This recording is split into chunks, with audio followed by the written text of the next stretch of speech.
Assalamualaikum, hello mates, aku Yaya dan terima kasih yang udah klik video ini. Jadi hari ini aku akan membahas sebuah aliran seni, yaitu aliran seni Memphis. Yes, jadi kita akan membahas tentang aliran seni Memphis. Nah, sebelum aku mulai, aku mau kasih tahu ke teman-teman semua kalau di sini aku masih belajar dan kita sama-sama belajar. Jadi kalau misalkan ada sesuatu yang keliru atau terlewat, teman-teman jangan sungkan buat bantu koreksi di kolom komentar, oke? Nanti aku juga bakal kasih sumber-sumbernya, jadi teman-teman bisa cek di sana. Oke, kita mulai aja ya.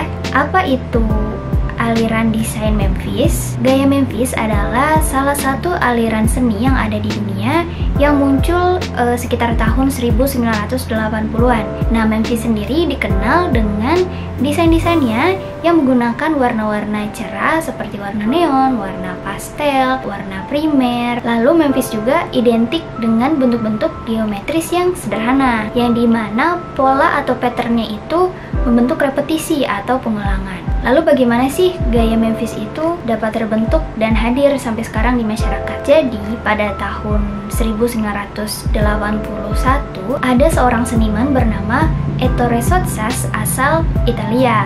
Jadi beliau ini membentuk sebuah perkumpulan yang isinya itu sekelompok seniman dan perancang. Nah, perkumpulan itu disebut dengan Memphis Group. Nah, kenapa sih namanya Memphis Group? Jadi gini, pada saat pertemuan pertama perkumpulan ini, beliau-beliau ini mendengarkan beberapa lagu yang berjudul, aku lupa judul lagunya. Oh, lagunya Bob Dylan yang judulnya Stuck Inside of Mobile, Memphis Blue Again. Beliau-beliau ini mendengarkannya di apartemennya si Ettore Sottsass tadi. Diputar berkali-kali sampai akhirnya jadilah Memphis Group. Nah, setelah pertemuan pertama, akhirnya Memphis Group memutuskan untuk bertemu kembali pada Februari 1981. Nah, pada saat pertemuan kedua ini, para desainer dan perancang-perancang itu memberikan ide-idenya. Lebih dari 100 sketsa yang terinspirasi dari berbagai aliran seni yang ada pada saat itu, seperti aliran seni kitsch, habis itu art deco, pop art, itu ditampilkan dan pada akhirnya menjadi inspirasi bagi desain Memphis itu sendiri.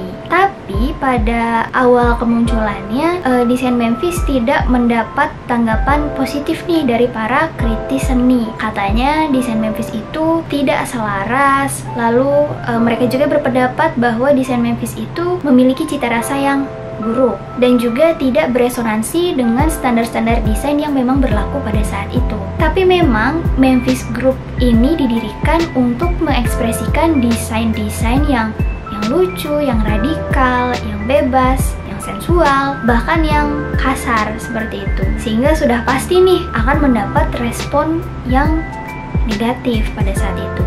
Tapi seiring dengan perkembangan yang ada di dunia desain, lalu perkembangan tren yang ada di masyarakat, udah banyak nih yang menilai bahwa desain Memphis itu adalah desain yang inovatif dan desain yang segar. Dan aku juga sependapat sih. Sebelum kita tahu lebih jauh tentang penerapan desain Memphis di kehidupan, kita harus tahu dulu nih karakteristik desain Memphis itu seperti apa, supaya kita nggak ketukar sama aliran seni lainnya. Jadi yang pertama, yang paling mencolok adalah penggunaan bentuk geometris yang sederhana. Jadi kalau misalkan dia lingkaran, ya dia lingkaran. Kalau misalkan dia persegi, ya dia persegi. Jadi kata kuncinya geometris sederhana. Lalu selanjutnya adalah penggunaan tepi dan kurva yang membulat.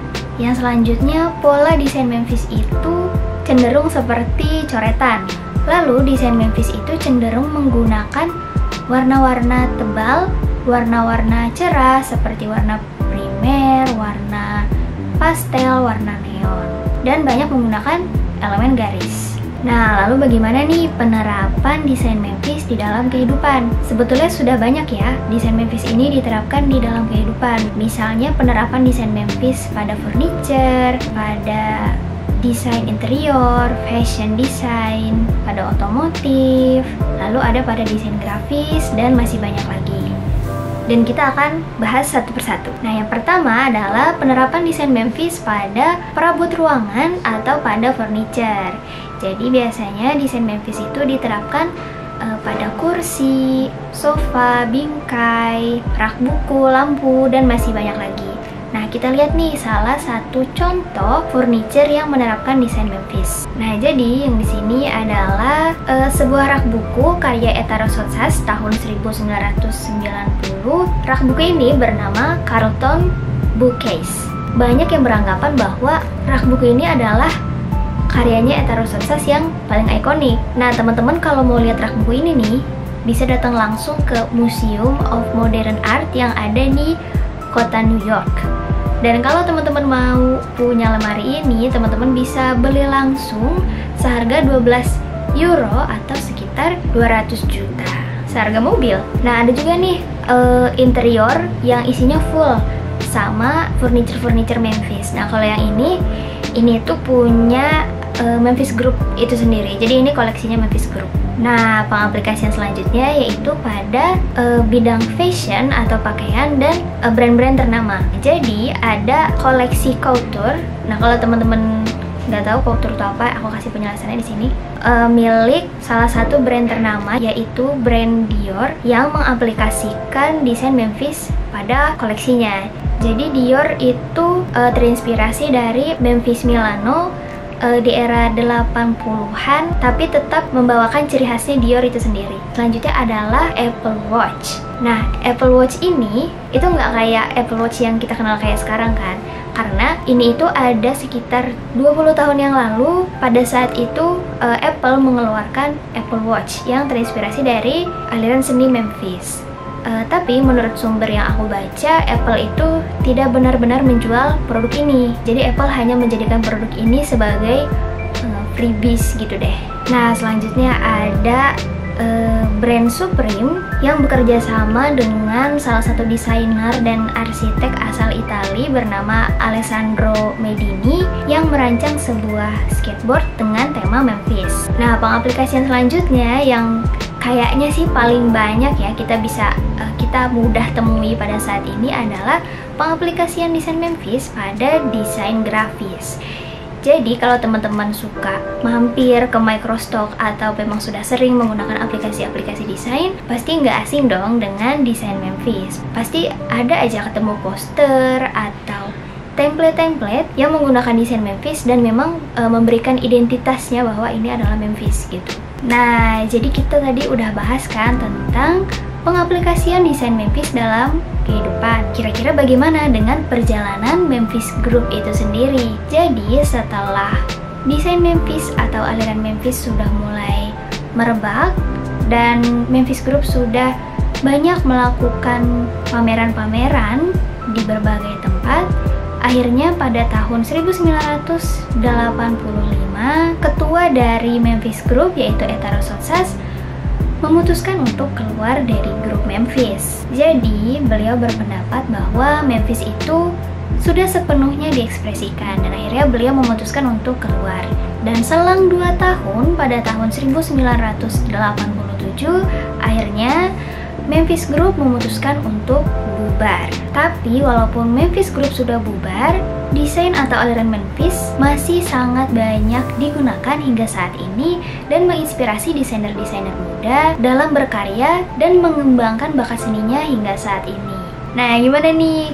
Udah kenal kan dengan desain Memphis? Kalau aku pribadi, aku suka sama aliran seni ini. Kalau kalian suka aliran seni yang mana nih? Komen di bawah ya. Oke, jangan lupa like dan share video ini supaya lebih banyak orang di luar sana yang bisa belajar tentang seni dan desain dengan mudah.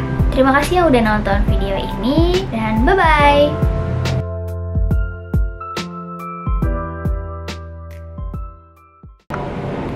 Sebenarnya aku tuh kayak, kan Memphis itu nama daerah ya di Amerika Serikat, di Tennessee ya kalau nggak salah di Amerika Serikat. Tapi aku tuh kalau dengar kata Memphis itu pasti yang aku pikirin tuh Mumbai. Mumbai kan ada di India, ya nggak sih? Ya nggak sih, Mumbai di India.